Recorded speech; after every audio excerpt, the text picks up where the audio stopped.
Vamos estudar agora um sistema operacional chamado Windows 2000.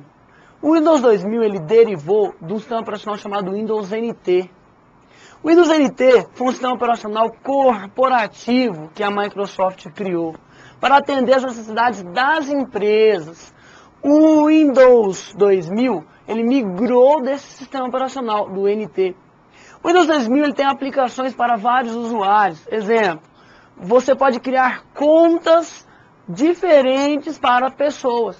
Então você pode ter um usuário acessando uma área de trabalho e uma outra conta para um outro usuário acessar a sua área de trabalho. Nós temos vários usuários acessando cada um a sua área de trabalho. De modo que você vai fazer o quê? Você vai limitar os acessos de cada usuário. Então eu vou ter minha área de trabalho, eu vou ter acesso somente às minhas pastas, eu vou ter acesso somente aos meus arquivos e não vou conseguir visualizar os arquivos dos outros, a menos que eu tenha essa propriedade.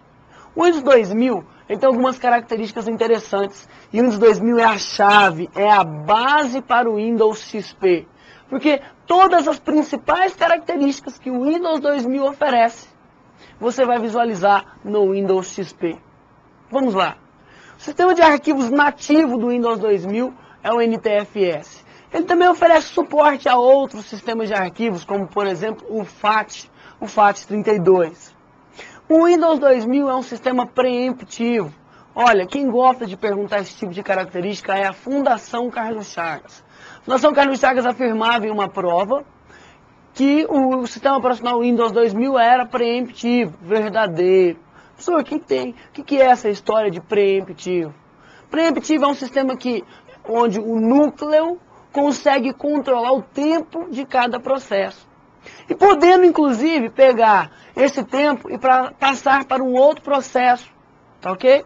Então, esse é o sistema preemptivo. Tá ok? Onde o núcleo consegue controlar o tempo de cada processo e pode o quê? Pegar esse tempo e usar em algum outro lugar. O Windows 2000 e, posteriormente, os seus sucessores, o Windows XP, são sistemas operacionais preemptivos.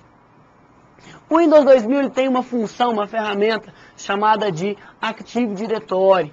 O Active Directory ele é uma espécie de tolerância a falhas.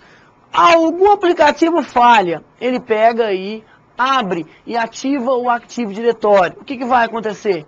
O que vai acontecer é que o sistema ele vai se prevenir de algum software que está tentando, sei lá, fazer uma execução qualquer com relação ao acesso ao hardware.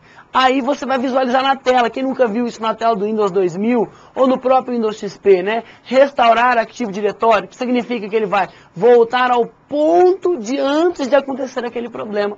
É uma defesa que o sistema operacional tem. O Windows 2000, ele tem um micronúcleo com aplicações kernel. E daqui a pouco eu vou te falar como que funciona o kernel, o núcleo, tá ok? Do sistema operacional Windows 2000, porque isso costuma cair em provas de uso mais específico. Por exemplo, auditor fiscal, perito da Polícia Federal ou perito da Polícia Civil de algum estado aí. Que são questões que falam do núcleo dos sistemas, principalmente do Windows 2000 e do Windows XP. O Windows 2000 ele tem um gerenciamento de memórias baseado em memórias de 32 bits, ou seja, em acessos de 32 bits. E lembra quando eu te falei lá na aula de hardware de memória virtual, que é quando você usa um pedacinho do HD para terminar de executar alguns programas? Então, o gerenciamento de memória do Windows 2000 consegue te oferecer até 4 GB de memória virtual. Isso aí é teórico, tá? Nem sempre você vai conseguir ter esse espaço todo aí. E o Windows 2000 ele tem o chamado VLM, que é uma extensão para você rodar aplicações de 64 bits. Nessa época já se falava em aplicações 64 bits. Hoje, com os processadores mais modernos, o Thurion da AMD, ele é um processador inteiramente de 64 bits. O sistema operacional que é inteiramente 64 bits é o Windows Vista, que está sendo lançado agora em 2007.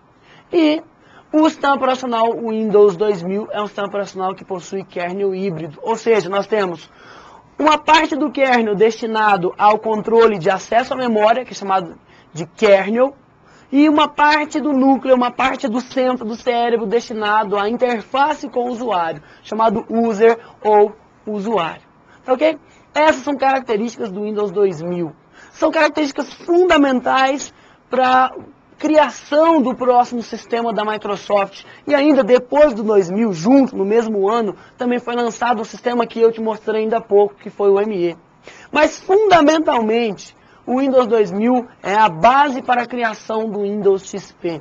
E é em cima dele, do Windows XP, que nós vamos concentrar as nossas grandes características. Só lembrando que o Windows XP traz todas essas características do Windows 2000 embutidos e mais alguns avanços, como por exemplo um avanço grande aí no sistema, no recurso de plug and play.